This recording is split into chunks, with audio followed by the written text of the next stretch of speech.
നമസ്കാരം. മലയാളി വാർത്ത ഇൻസൈഡിലേക്ക് സ്വാഗതം. ശബരിമല സ്വർണ്ണക്കൊള്ളയിൽ വൻ വെളിപ്പെടുത്തലുകളുടെ ഒരു രാത്രിയാണ് കടന്നുപോയത്. ഇന്നലെ പകൽ പ്രത്യേക അന്വേഷണ സംഘത്തിന് ഹൈക്കോടതിയിൽ നിന്ന് കിട്ടിയ രൂക്ഷ വിമർശനം. മറുവശത്ത് കൊല്ലം വിജിലൻസ് കോടതി എൻഫോഴ്സ്മെന്റ് ഡയറക്ടറേറ്റിനോട് അന്വേഷണം ആരംഭിക്കാൻ ആവശ്യപ്പെടുന്ന കാഴ്ച. ഈ രണ്ട് സംഭവങ്ങൾക്കും പിന്നാലെ അപ്രതീക്ഷിതമായ രണ്ട് വലിയ അറസ്റ്റുകൾ.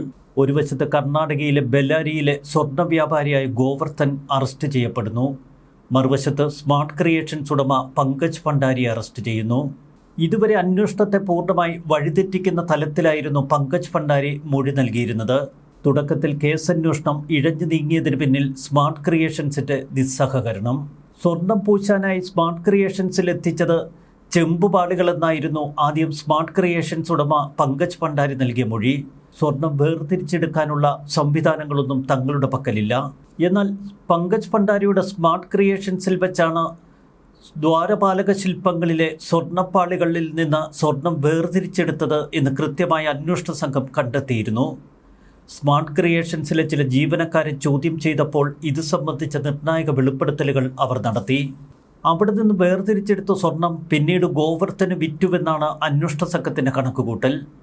അതുകൊണ്ട് തന്നെ പങ്കജ് ഭണ്ഡാരിയെ ചോദ്യം ചെയ്യുക ഈ അന്വേഷണത്തിലെ നിർണായക ഘട്ടമാകുമെന്ന് അന്വേഷണ സംഘം വിശ്വസിച്ചിരുന്നു. ഇന്നലെ രാത്രി ഒടുവിൽ പങ്കജ് ഭണ്ഡാരി കേരളത്തിൻ്റെ പോലീസ് സംഘത്തിന് മുന്നിൽ ചില സത്യങ്ങൾ തുറന്നു പറഞ്ഞു. ശബരിമലയിൽ നിന്നും കടത്തിക്കൊണ്ടുവന്ന സ്വർണ്ണപ്പാളികൾ സ്മാർട്ട് ക്രിയേഷൻസിൽ എത്തിച്ചുവെന്നും അവിടെ വെച്ച് സ്വർണം വേർതിരിച്ചെടുത്തുവെന്നും സ്മാർട്ട് ക്രിയേഷൻസ് ഉടമ പങ്കജ് ഭണ്ഡാരി അന്വേഷണ സംഘത്തിന് മുന്നിൽ മൊഴി നൽകി. നേരത്തെ ബെല്ലാരിയിൽ നടന്ന തെളിവെടുപ്പിൽ 800 ഗ്രാമിലധികം സ്വർണം ഗോവർദ്ധന്റെ ജുവലറിയിൽ നിന്ന് അന്വേഷണ സംഘം കണ്ടെത്തിയിരുന്നു. ഇപ്പോഴിതാ മറ്റു ചില സുപ്രധാന വിവരങ്ങൾ കൂടി പുറത്തേക്ക് വരുന്നു. ശബരിമല തന്ത്രി ഗോവർദ്ധനുമായി അടുത്ത ബന്ധമുള്ളയാളാണ്. ഗോവർദ്ധന്റെ ജുവലറിയിൽ തന്ത്രി എത്തിയിരുന്നുവെന്നാണ് ഇപ്പോൾ അന്വേഷണ സംഘത്തിന് ലഭിക്കുന്ന വിവരം. ഗോവർദ്ധനും ഉണ്ണികൃഷ്ണൻ പോറ്റിയും തമ്മിലുള്ള സൗഹൃദം, മറുവശത്ത് തന്ത്രിയുമായുള്ള ഗോവർദ്ധന്റെ അടുപ്പം. മറുവശത്ത് ഗോവർദ്ധനെ ചോദ്യം ചെയ്തപ്പോൾ മറ്റ് ചില നിർണായക വിവരങ്ങൾ അന്വേഷണ സംഘത്തിന് ലഭിച്ചു. ഉണ്ണികൃഷ്ണൻ പോറ്റിക്ക് സ്പോൺസർഷിപ്പ് ഇനമായി താൻ ഇതിനകം കൈമാറിയത് 1.5 കോടി രൂപയെന്നാണ് ഇപ്പോൾ ഗോവർദ്ധന്റെ മൊഴി. ഇതിനു പുറമെ സ്മാർട്ട് ക്രിയേഷൻസിൽ നിന്ന് തങ്ങളുടെ ജുവലറിയിൽ എത്തിച്ച 800 ഗ്രാം സ്വർണത്തിന് 14 ലക്ഷം രൂപ കൈമാറിയെന്നും ഗോവർദ്ധന്റെ മൊഴിയിലുണ്ട്. ഇതോടെ അന്വേഷണ സംഘം തങ്ങളുടെ അന്വേഷണത്തിൽ ഒരു നിർണായക വിജയം കൈവരിച്ചിരിക്കുകയാണ്. സ്മാർട്ട് ക്രിയേഷൻസിൽ വെച്ചാണ് ശബരിമലയിലെ സ്വർണ്ണപ്പാളികളിൽ നിന്ന് സ്വർണം വേർതിരിച്ചെടുത്തത്. പിന്നീട് ഗോവർദ്ധൻ ഈ സ്വർണം വിറ്റുവെന്നും കണ്ടെത്തിയിരിക്കുകയാണ് SIT. എന്നാൽ ഇവിടെ നിർണായകമായ മറ്റു ചില സംശയങ്ങൾ അവശേഷിക്കുന്നു. ശബരിമലയിൽ നിന്നു കടത്തിയ ഈ അമൂല്യ വസ്തുക്കളിൽ നിന്ന് സ്വർണം വേർതിരിച്ചെടുക്കുകയും പിന്നീട് ഇതിൽ സ്വർണം പൂശുകയും ചെയ്യുകയാണോ സംഭവിച്ചത്? അതോ ഈ അമൂല്യ വസ്തുക്കൾ മറ്റേതെങ്കിലും പുരാവസ്തു കള്ളക്കടത്ത് സംഘങ്ങൾക്ക് കൈമാറിയോ? ശബരിമല സ്വർണ്ണക്കള്ളക്കടത്തുമായി ബന്ധപ്പെട്ട് ഉണ്ണികൃഷ്ണൻ പോറ്റി നിരന്തരം ബന്ധപ്പെട്ടിരുന്ന 2 പേരാണ് പങ്കജ് ഭണ്ഡാരിയും ഗോവർദ്ധനും. ഉണ്ണികൃഷ്ണൻ പോറ്റിയെ സ്മാർട്ട് ക്രിയേഷൻസിന് പരിചയപ്പെടുത്തി കൊടുത്തത് ഗോവർദ്ധനാണ് എന്ന് അന്വേഷണ സംഘം കണ്ടെത്തി. ഇന്ത്യയിലെ പല പ്രധാന ക്ഷേത്രങ്ങളിലും സ്വർണ്ണപ്പൂശൽ ജോലികൾ ചെയ്തിട്ടുള്ള സ്ഥാപനമാണ് ചെന്നൈയിലെ സ്മാർട്ട് ക്രിയേഷൻസ്. പ്രാഥമിക ഘട്ടത്തിൽ എല്ലാം നിഷേധിച്ചിരുന്ന പങ്കജ് ഭണ്ഡാരി ഒടുവിൽ അന്വേഷണ സംഘത്തിന് മുന്നിൽ മുട്ടുമടക്കി നിൽക്കുന്നു. തന്നെ രക്ഷിക്കാൻ മറ്റാരും രംഗത്തിറങ്ങില്ല എന്ന് മനസ്സിലാക്കിയാണ് പങ്കജ് ഭണ്ഡാരി പലതും തുറന്നു സമ്മതിക്കുന്നത്. സ്വർണം വേർതിരിച്ചെടുക്കുന്നത് പോലെയുള്ള ജോലികൾ തങ്ങൾ ചെയ്യാറേയില്ല എന്ന നിലപാടായിരുന്നു ആദ്യം പങ്കജ് ഭണ്ഡാരി സ്വീകരിച്ചത്. എന്നാൽ ഈ വാദം തെറ്റെന്ന് തെളിയിക്കുന്ന നിരവധി രേഖകൾ അന്വേഷണ സംഘം പിന്നീട് കണ്ടെത്തി. ഇതിനിടയിൽ കേസുമായി ബന്ധപ്പെട്ട് കൂടുതൽ രേഖകൾ അന്വേഷണ സംഘം പിടിച്ചെടുത്തു. വിൽപ്പനയ്ക്കായി ഗോവർദ്ധനെ ഏൽപ്പിച്ചിരുന്നത് 477 ഗ്രാം സ്വർണമെന്നാണ് നേരത്തെ ഉണ്ണികൃഷ്ണൻ പോറ്റി നൽകിയ മൊഴി. എന്നാൽ ഇത് 800 ഗ്രാമിലധികം വരുമെന്നാണ് അന്വേഷണ സംഘം കണക്കുകൂട്ടുന്നത്. പണിക്കൂലിയായി 97 ഗ്രാം സ്വർണം നൽകിയതായും ഇപ്പോൾ പങ്കജ് ഭണ്ഡാരി സമ്മതിക്കുന്നു. ശബരിമല സ്വർണം പണിക്കൂലിയായി മറ്റാർക്കും നൽകാൻ പാടുള്ളതല്ല.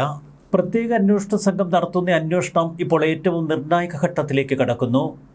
ദേവസ്വം ബോർഡിലെ മറ്റംഗങ്ങളെ ഇന്നോ നാളെയോ അറസ്റ്റ് ചെയ്യും എന്നാണ് ഇപ്പോൾ പുറത്തുവരുന്ന സൂചനകൾ. ഇന്നലെ ഈ കേസ് പരിഗണിക്കവേ ഹൈക്കോടതി പ്രത്യേക അന്വേഷണ സംഘത്തിന് നേർക്ക് ശക്തമായ വിമർശനങ്ങൾ ഉയർത്തിയിരുന്നു. ദേവസ്വം ബോർഡിൻ്റെ കൂട്ടായ ഒരു ക്രിമിനൽ പ്രവൃത്തിയാണ് നടന്നിരിക്കുന്നത് എന്നും അതുകൊണ്ട് തന്നെ ദേവസ്വം ബോർഡ് പ്രസിഡന്റിനെ മാത്രം നിങ്ങൾ എന്തുകൊണ്ട് അറസ്റ്റ് ചെയ്തു, മറ്റു ബോർഡ് അംഗങ്ങളെ അറസ്റ്റ് ചെയ്യാത്തത് എന്തുകൊണ്ട് എന്ന ചോദ്യത്തിന് ഇന്നലെ പ്രത്യേക അന്വേഷണ സംഘത്തിന് ഉത്തരമില്ലാതെ പോയി ഹൈക്കോടതിക്ക് മുൻപാകെ. ഇതിനെ തുടർന്ന് രൂക്ഷമായ വിമർശനമാണ് ഹൈക്കോടതി ഇന്നലെ നടത്തിയത്. സംരക്ഷിക്കേണ്ടവർ തന്നെ വിനാശകരായി മാറുന്ന അപൂർവ സംഭവമാണിത് എന്ന് ഹൈക്കോടതി ഇന്നലെ അന്വേഷണ സംഘത്തെ ഓർമ്മപ്പെടുത്തി. ശക്തമായ അന്വേഷണമാണ് ഹൈക്കോടതി ആവശ്യപ്പെട്ടത്.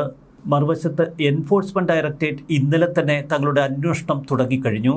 എൻഫോഴ്സ്മെന്റ് ഡയറക്ടറേറ്റിന് കേസിന്റെ മുഴുവൻ രേഖകളും കൈമാറാൻ പ്രത്യേക അന്വേഷണ സംഘത്തിന് നിർദ്ദേശം നൽകിയിരുന്നു കൊല്ലം വിജിലൻസ് കോടതി.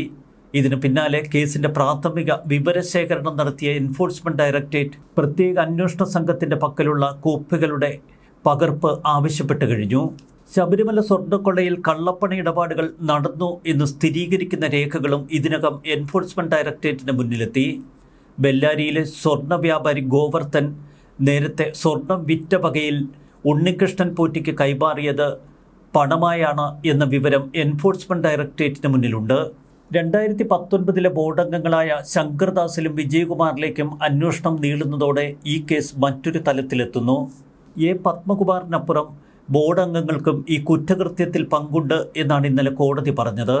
ദേവസ്വം ബോർഡിലെ അംഗങ്ങൾ എല്ലാവരും പ്രതിപ്പട്ടികയിൽ ചേർക്കപ്പെടുന്നതോടെ സർക്കാരിലേക്കും അന്വേഷണം തിരിയും. അതാണ് ഈ കേസന്വേഷണത്തെ വ്യത്യസ്തമാക്കുന്നത്. ഹൈക്കോടതിയുടെ രൂക്ഷ വിമർശനങ്ങൾക്ക് പിന്നാലെ ഇന്നലെ ഗോവർദ്ധനും പങ്കജ് ഭണ്ഡാരിയും അറസ്റ്റിലായി. ഇത് ഈ കേസിലെ സുപ്രധാന വഴിത്തിരിവാണ്. കേസ് അട്ടിമറിക്കുന്നതിന്റെ ഭാഗമായി നേരത്തെ എൻ വാസുവും പത്മകുമാറും ഹൈക്കോടതിയിൽ ഒരു വിചിത്രവാദം ഉയർത്തിയിരുന്നു. വിജയ് മല്യ സ്വർണം പൂശിയതിന്റെ രേഖകൾ ഔദ്യോഗികമായി ഇല്ല എന്ന നിലപാടാണ് അവർ ഹൈക്കോടതിയിൽ കൈക്കൊണ്ടത്. ഇതോടെ ഹൈക്കോടതി സർക്കാർ അഭിഭാഷകനോട് ചില ചോദ്യങ്ങളും നിരത്തി. ഇത്തരമൊരു രേഖയില്ലെങ്കിൽ ഈ കേസ് തന്നെ നിലനിൽക്കില്ലല്ലോ എന്നാണ് ഹൈക്കോടതി അഭിപ്രായമാരാഞ്ഞത്. എന്നാൽ 1998 സ്വർണം പൊതിഞ്ഞതിന്റെ രേഖകളില്ല എന്ന പ്രതികളുടെ വാദം ഇപ്പോൾ ഹൈക്കോടതിയുടെ പഴയ ഉത്തരവുകൾ കൊണ്ട് തന്നെ ദുർബലമാകുന്നു. തിരുവിതാംകൂർ ദേവസ്വം ബോർഡിന്റെ പക്കൽ ഔദ്യോഗിക രേഖകൾ ഇക്കാര്യം സ്ഥിരീകരിക്കുന്നവ ഇല്ല എന്നാണ് എൻ വാസുവും പത്മകുമാറും നിലപാടെടുത്തത്. എന്നാൽ ഹൈക്കോടതി വിധികളിൽ തന്നെ ഇത് സംബന്ധിച്ച സുപ്രധാന രേഖകളുണ്ട് എന്നീ പ്രതികൾ മറന്നു. 98 ശബരിമല ശ്രീകോവിലിന്റെ വാതിലും മറ്റും സ്വർണം പൊതിയുന്നതിന് അനുമതി ചോദിച്ച് ദേവസ്വം ബോർഡ് ഹൈക്കോടതിയെ സമീപിച്ചിരുന്നു. Justice D Sreedevi, justice AR Lakshmanan എന്നിവരടങ്ങിയ ഡിവിഷൻ ബെഞ്ചാണ് അന്ന് വിധി പുറപ്പെടുവിച്ചത്. അന്ന് ശ്രീകോവിലിന്റെ വാതിലുകൾ അലങ്കാരപ്പണികളോടെ സ്വർണം പൊതിയുന്നതിന് കോടതി അനുമതിയും നൽകി. ചുമരിലെ തൂണുകൾ, ഖനദ്വാരങ്ങൾ, ശ്രീകോവിലിന് മുന്നിലെ ദ്വാരപാലക പ്രതിമകൾ, കന്നിമൂല ഗണപതി, നാഗരാജാവ് എന്നീ ഉപദേവതകളുടെ ശ്രീകോവിലിന്റെ താഴികക്കുടങ്ങൾ എന്നിവ സ്വർണം പൊതിയാനുള്ള അനുമതിയാണ് അന്ന് ഹൈക്കോടതി നൽകിയത്. തുടർന്ന് വാതിലുകളും കട്ടലപ്പാളികളും സ്വർണം പൊതിഞ്ഞത് പൂർത്തിയായ വിവരം ചൂണ്ടിക്കാട്ടി ദേവസ്വം ബോർഡ് ഹൈക്കോടതിയെ വിവരമറിയിച്ചു. പണിയുടെ പൂർണ്ണമായ വിശദാംശങ്ങൾ ഹൈക്കോടതിക്ക് നൽകിയ ഈ റിപ്പോർട്ടിലുണ്ട്. സ്വർണം പൊതിഞ്ഞവ യഥാസ്ഥാനങ്ങളിൽ തിരികെ പിടിപ്പിക്കാൻ തുടർന്ന് കോടതി നിർദ്ദേശം മുന്നോട്ട് വച്ചു. ഇതിനായി മരാമത്ത് വിഭാഗം എഞ്ചിനീയർമാരെ ബോർഡ് ചുമതലപ്പെടുത്തി. ഇതിന്റെ രേഖ സെപ്റ്റംബറിൽ ദേവസ്വം വിജിലൻസ് ദേവസ്വം ബോർഡിൽ നിന്ന് തന്നെ കണ്ടെടുത്തിരുന്നു. 1998 ശ്രീകോവിൽ സ്വർണം പൊതിഞ്ഞതിന് ശേഷം വിജയ് മല്യയുടെ UB ഗ്രൂപ്പ് ദേവസ്വം ബോർഡിന് വിശദമായ ഒരു കത്ത് കൈമാറി. ഈ കത്തും ഇപ്പോൾ അന്വേഷണ ഉദ്യോഗസ്ഥരുടെ പക്കലുണ്ട്. അതും കോടതിക്ക് മുന്നിലുണ്ട്. അതുകൊണ്ട് തന്നെ കോടതിയെ തൊടുന്യായങ്ങൾ പറഞ്ഞ് കബളിപ്പിക്കാൻ ഈ പ്രതികൾക്ക് കഴിയില്ല എന്ന അവസ്ഥയിലേക്ക് കാര്യങ്ങളെത്തി. അയ്യപ്പൻ്റെ തന്നെ നേരിട്ടുള്ള ഇടപെടലുകൾ പോലെ അത്ഭുതകരമാണ് പല നീക്കങ്ങളും. പ്രതികൾ കുടുങ്ങുന്നു എന്ന് മാത്രമല്ല, പുതിയ വൻ സ്വാധീനമുള്ള പ്രതികൾ ഇപ്പോൾ വലയിൽപ്പെട്ടിരിക്കുന്നു. വരും ദിവസങ്ങളിൽ ഭയാനകമായ അറസ്റ്റുകളിലേക്ക് കേരളം കടക്കും എന്നതിൻ്റെ വ്യക്തമായ സൂചനകൾ. ന്യൂസ് ഡെസ്ക് മലയാളി വാർത്ത ഇൻസൈറ്റ്.